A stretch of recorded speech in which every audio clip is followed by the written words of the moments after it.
Alguns conhecem o Carlinho Queiroz, Carlos Queiroz, que hoje foi da Visão Mundial, que está na diaconia. Ele tinha um cunhado à prova de conversão, família todinha crente, e esse cunhado dele, que era gerente do Banespa, já tinha sido alvo de todas as investidas benignas, né? Do sogro, todos os métodos e estratégias, e ele era a prova de conversão. E um dia o Djalma vai dormir, e ele dormindo, Cristo aparece para ele, e ele tem um encontro com Cristo. E ele literalmente ele dorme perdido e acorda salvo. E aí eu estava vendo nos Estados Unidos uma palestra sobre assim que Deus criou o consciente, o subconsciente e o inconsciente, e ele opera em todas as coisas. Então a Universidade Americana fez um estudo sob hipnose com algumas pessoas que tinham dormido ouvindo algumas coisas. E havia um professor de grego no seminário que tinha um escritório junto do quarto da cozinheira. E ele preparava as aulas de grego falando alto. E a cozinheira, em hipnose, falava koiné perfeitamente. Então, há todo um estudo que diz que uma pessoa acordada, dispersa, aprende menos do que algumas pessoas dormindo. Tá, é a capacidade do subconsciente de aprender conhecimento. Aí, depois que eu vi essas coisas, pode dormir todo mundo. E eu tenho certeza de que algumas das pesquisas mostram até alunos de cursinho que dormiram e conseguiram acertar a prova. Então, a gente vai aprendendo com o tempo, vai tranquilizando. Então, é um prazer estar com vocês. Não vou dizer quanto tempo eu conheço a Meire, porque a gente já se conta em décadas, né? Você, quando é jovem, conta em anos, conta em décadas. E é caminhada com Alva e com o Périx na ABU, também nos sonhos da redemocratização do Brasil, quando nós estávamos ele no INESP, no MCDC, depois do Movimento Evangélico pela Constituinte, o Movimento Evangélico pela Direta Já, né? Nós tivemos mesmo sonhos de construção da democracia do Brasil. E, por último, estava sempre em contato com ele com a questão do livro. Me sinto muito honrado de ser o único capítulo do livro vivo aqui, porque os outros capítulos não vieram, né? E ele ficou, coitado, porque eu, com aquela minha agenda leve,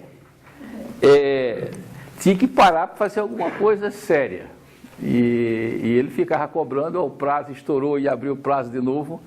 E, finalmente, eu me tranquei lá na Casa da Praia, para poder sair o capítulo. Fiquei muito feliz em participar desse projeto e precisamos agora levar o livro, criar canais de comercialização, distribuição para que esse livro, que é um esforço e com um material bastante bom, ele possa chegar na base.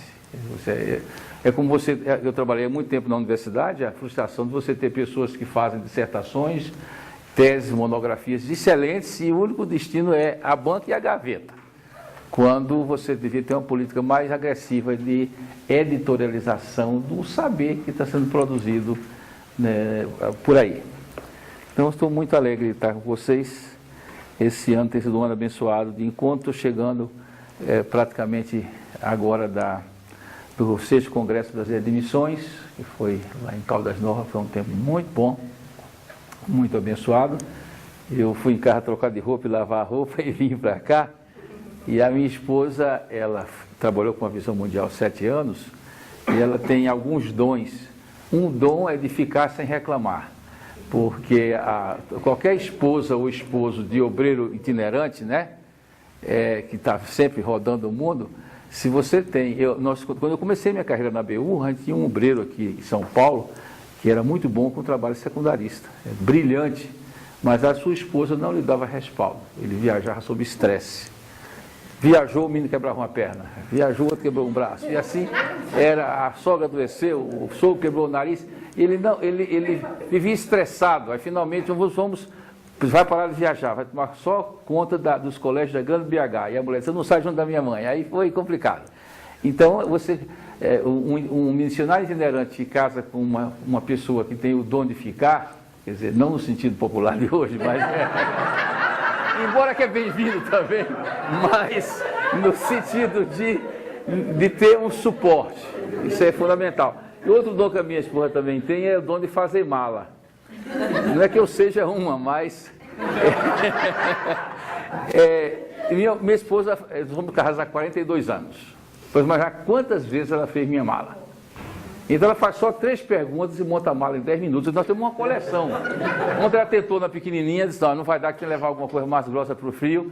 Ela disse, quantos dias, qual é o clima e a atividade. E já montou a mala. Porque como eu sou bispo da Igreja Anglicana, quando eu vou para atividades da igreja, tem que levar báculo, tem que levar batina, que as nossas roupas são chamar roquetes, né? Aí então o kit é mais pesado. Eu estou indo para a reunião batista, uma bermuda, um chinelo e tal. Aí... e vou pregar na Assembleia de Deus, tem que ter paletó e tal. Então, mas, graças a Deus, estamos aqui. Então vamos ler um texto da Palavra de Deus para a gente refletir essa noite. Eu peço que os irmãos abram na segunda carta de Paulo aos Coríntios.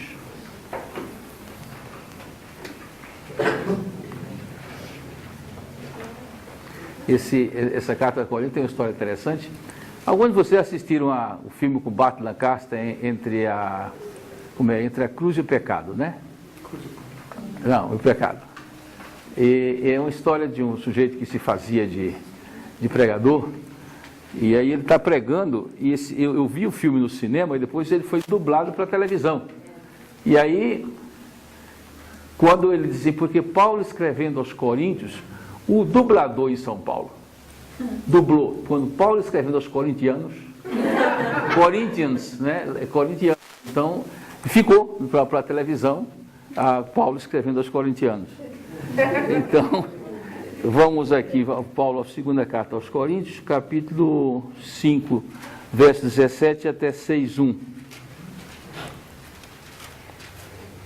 Assim que se alguém está em Cristo, nova criatura é, as coisas velhas já passaram e eis que tudo se fez novo.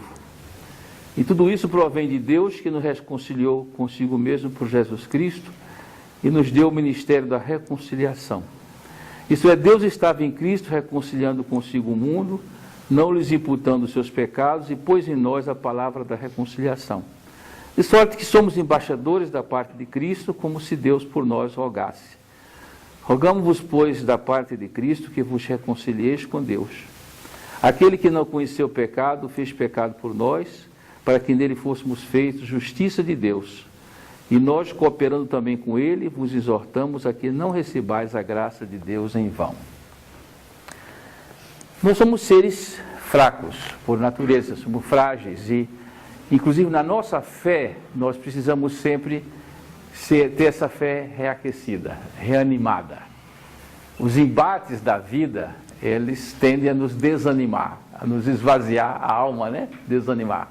E precisamos outra vez nos entusiasmar, que é nos enchermos de Deus. E uma das maneiras sempre que eu procuro me reanimar é pensar no próprio Deus, nas próprias qualidades de Deus, nos próprios atributos de Deus. Que Deus eu sirvo nas minhas circunstâncias difíceis?